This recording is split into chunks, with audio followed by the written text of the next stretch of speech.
Everyone, তোমরা সবাই কেমন আছো? আশা করি সবাই খুব ভালো আছো। আমিও খুব ভালো আছি। আমি পূজা তোমাদের সাথে শেয়ার করতে চলে এলাম আবার একটা ব্লগ ভিডিও নিয়ে। তো আমার গেটআপ দেখে বুঝতেই পারছো আমি কোথায় যেতে চলেছি। আমি আজকে যাব একটা বিয়ে বাড়ি। তো এই মাসে অনেক কটা বিয়ে বাড়ি আছে। তো এটা হচ্ছে মার্চ মাসের ফার্স্ট আমার বিয়ে বাড়ি। তো একটা ননদিনীর বিয়ে। তো কেমন লাগছে আজকে, এটা হচ্ছে আমার ফুলোভার লুক। তো সকাল থেকে ব্লগ স্টার্ট করা হয়নি, এখন থেকে শুরু করছি। তো বিয়েবাড়ি যাবো, অনেকটা লেট হয়ে গেছে অলরেডি। মাম্মাকে রেডি করে নিচে পাঠিয়ে দিয়েছি, তোমার দাদা ডিউটি থেকে আসলো, তাই এখন বেরাচ্ছি।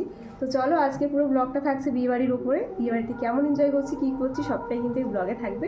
তো ব্লগটা দেখতে গেলে অবশ্যই ব্লগটার সাথে থাকতে হবে। তো চলো, বেরিয়ে তারপর দেখা হচ্ছে। যাই হোক, এবারে কিন্তু আমরা বেরিয়ে পড়লাম। আমাদের বেড়াতে বেড়াতে একটু লেট হয়ে গেছিলো।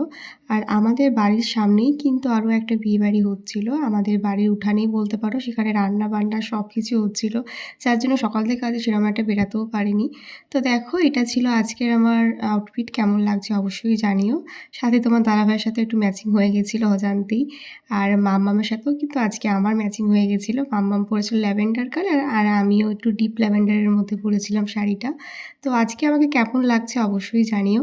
তো ভবনটা কিন্তু আমাদের বাড়ির একদমই কাছে, হাঁটা পথ, তাই কিন্তু হাঁটতে হাঁটতেই চলে আসলাম। তো অনেক আগে সবাই চলে এসেছে, কাকিকে তো অনেক আগেই সাজিয়ে দিয়েছিলাম। তো এই হচ্ছে আমার সেই মিষ্টি ননদিনী সঞ্চিতা। তো আজকে কিন্তু ওর বিয়েতেই আমরা এসেছি। তো দেখো, এসে দেখলাম যে বিয়েতে ওরা বসে পড়েছে। আমাদের আস্তে আস্তে এখানে প্রায় 9:30 10টার মতো বেজে গেছিলো। যেহেতু তোমার দাদাভাই ডিউটি থেকে আসলো, তারপরে রেডি হয়ে আসলাম, তাই কিন্তু একটু লেট হয়ে গেল। তো কাকিকে তো অনেক আগে রেডি করে দিয়েছিলাম, তাই কাকি আগে চলে এসেছিল। তো ওকে কি মিষ্টি দেখাচ্ছে দেখো। তো এখন ওদের বিয়ে সম্পূর্ণ হচ্ছে আর কি। তো বেশ ভালো লাগছিলো দুজনকে দেখতে, খুবই সুন্দর লাগছিল।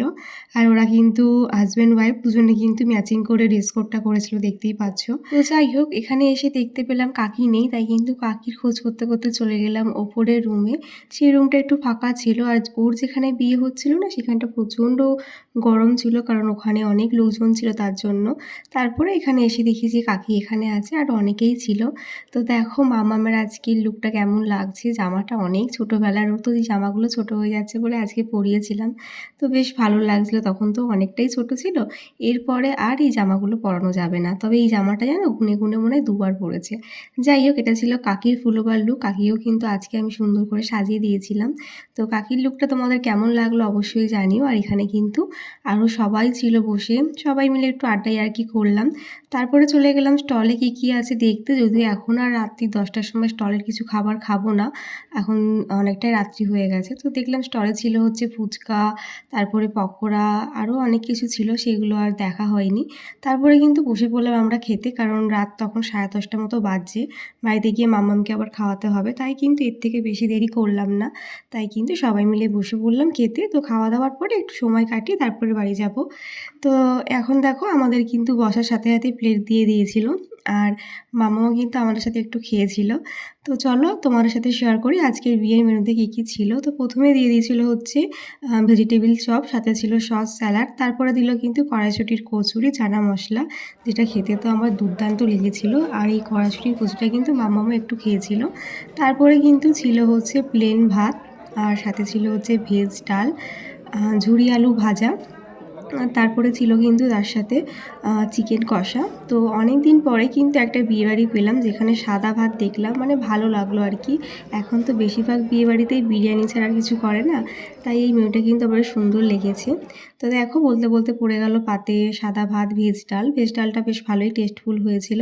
সাথে ছিল হচ্ছে ঝুরি আলু ভাজা, এই আলু ভাজাটাও কিন্তু ভীষণ টেস্টফুল ছিল। তারপরে দিল কিন্তু চিকেন কষা, চিকেন কষাটাও খুব ভালো হয়েছিল। তারপরে শেষ পাতে পড়ে গেল হচ্ছে চাটনি, পাঁপড় আর 2 রকম মিষ্টি। রসগোল্লাটা আমি আর নিইনি, রসগোল্লাটা তোমার দাদাভাই নিয়েছিল, তাই ওর পাত থেকে ভিডিও ক্লিপটা নিয়ে নিলাম। তারপরে শেষ পাতে ছিল হচ্ছে এই সন্দেশটা, এটা খেতে কিন্তু আবার দারুণ লাগলো। তারপরে কিন্তু নিয়ে নিলাম হচ্ছে আইসক্রিম।